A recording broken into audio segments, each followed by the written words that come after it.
fitness and all this good yummy food that people have been making all day long. You're coming to a weight loss program and you're going to eat. Yeah, sometimes.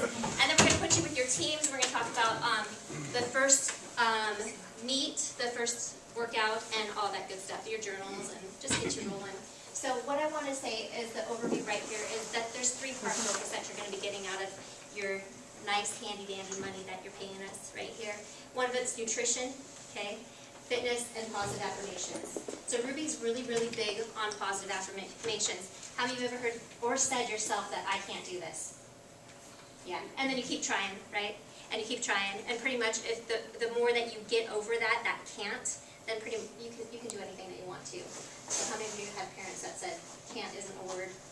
That was in my vocabulary. Can't's not a word in our house. So you can do anything that you want to, and that's what you're really going to get from all of us as your coaches. So weekly we will be having a nutrition and exercise class. Plan time into your schedule for us because you are paying us for that. Okay, you see, I keep saying that paying. You'll get your money for it. We don't want to take your money. We want to be here to help you. So get what you're paying for. Yeah. And then you'll be having a weekly workout journal, and you'll have time with the coaches. What we'll be doing is going over articles. Maybe we'll be giving like a weekly meal plan, and you also have the weigh-in and measurements. How many of you have not weighed? Don't raise your hand. If you haven't weighed in yet, you can do that on the way out tonight. So that'll be good. The goals of the course, the nutrition course, is to help you understand that this is not a diet program. It's about your health. It's a lifestyle change. Okay? The reason why Bri is able to keep it off is because as soon as we were finished with the first challenge, I didn't start going back and buying the food that we were eating beforehand. I slowly changed it chunk by chunk to make my family not even realize that I had changed what they were eating. So if you do it in small increments, you will be successful. It's to teach you the difference between good food and bad food choices. I am a closet chicken and JoJo. I am. My husband doesn't know this. Every day when I go to the store, I go to get some chicken and JoJo's. I keep it a secret. But in order to make that difference, just to change that habit, I started walking in through Ace instead of by the chicken and JoJo counter. So that way it would, just that small little effect. So when I first started, I wasn't eating, not with this, but this is what my diet used to look like. I would have 3 vanilla lattes, okay, all day long. We can count the calories in that, but that's a lot. Then I would go have some chicken and JoJo's, and then I would go home and I would make dinner for my family. Brian and I would each have our own T-bone steak and our fries on there, because I like fried food, right? Maybe we'd have salad because he likes salad. I don't. So helping us switch those food choices that we were making and portion control actually helped us boost and maintain. It's going to help you understand the nutritional benefits of whole foods. This was huge in our family, and I'll talk to you about that in just a little bit more detail in a moment.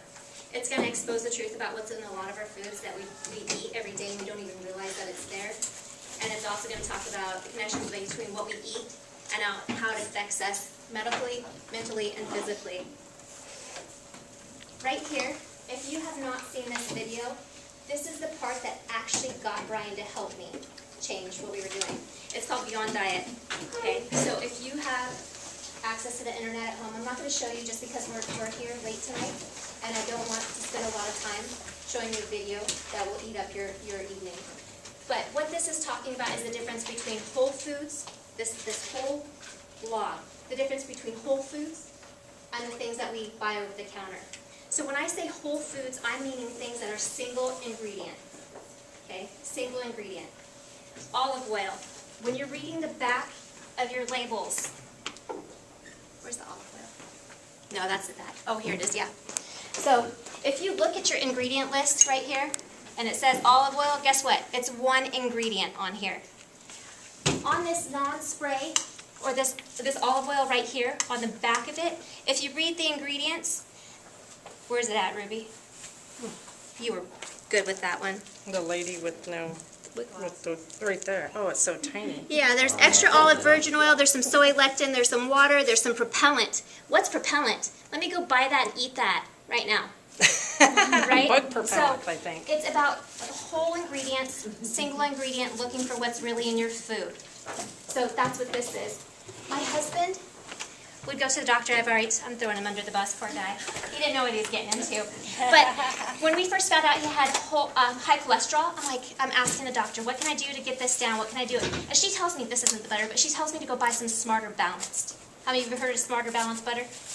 Oh yeah, that's really healthy. When you read the back of it, it has all these processed, it has hydrogenated oil in it. It's not single ingredient. Finally, after watching this video, I looked at him, I'm like, Brian, I've been telling you the whole time that butter's the way to go. Because if you read the label on the back of the butter, and if you get unsalted, guess how many ingredients is in there? 1. So the difference about what we put into our body really does affect how we feel. So if you have some free time, really watch that video. It helps my husband and me also. So some nutrition misinformation. The reason why we're given this misinformation is purely to make profit. How many of you are going to go buy some non-fat foods? Right? Foods that are low fat. All they're doing is they're taking out all the good pieces of that and they're replacing it with some of these I almost said pesticides. Yeah, preservatives. Yeah, so they're just replacing it so that way you're not having the high calorie or the high fat, but you're going to have the opposite with the calories. So paying attention to what we're actually putting into our bodies and what's actually on the back of those labels helps immensely. Part of it is because we just want to believe that this is going to be a quick fix. You know, what we're told, we want to believe what we hear. So we fall into the advertising. And then the laws governing advertising aren't enforced. So even though we have our nice, awesome FDA, right? Are they really doing what they're supposed to do? Or are they just checking it off? And we all want a quick fix, right? So that brings me to the P word right here, preservatives. What does going bad mean in regards to food? And it's when the fungi, the bacteria, I can't see it from there, and insects and rodents get into our food before we have the opportunity to, so the food goes yucky quicker. Food processing began as a way to actually extend the shelf life, and if you look at it, since the 50s and the 60s, all of our diseases, our yuckiness, have increased as we are. The consumer is more readily, easily able to buy foods with preservatives in there.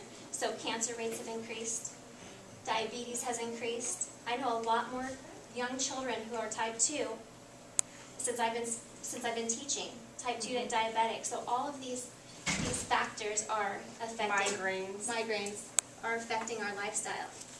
And what I want you all to keep in mind is that real food is alive, therefore it should eventually die. I would buy wheat bread. I can leave a loaf of wheat bread on my counter for 3 weeks before it starts getting mold. Our favorite, that's a long time, 3 weeks before it molds. You ready? Yeah, I got to. And Ruby has some awesome visuals to show you. How old is that thing, Ruby? Oh, okay, yeah. This is, I was going to show you, this is the most commonly used bread, and it has so many preservatives there, and I can't even say the word. I don't know how to pronounce half of them. So here we go.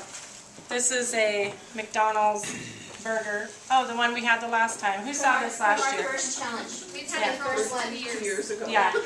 There's still not a bit of mold. It got dried because we Even took the bun. Yeah, even the bun.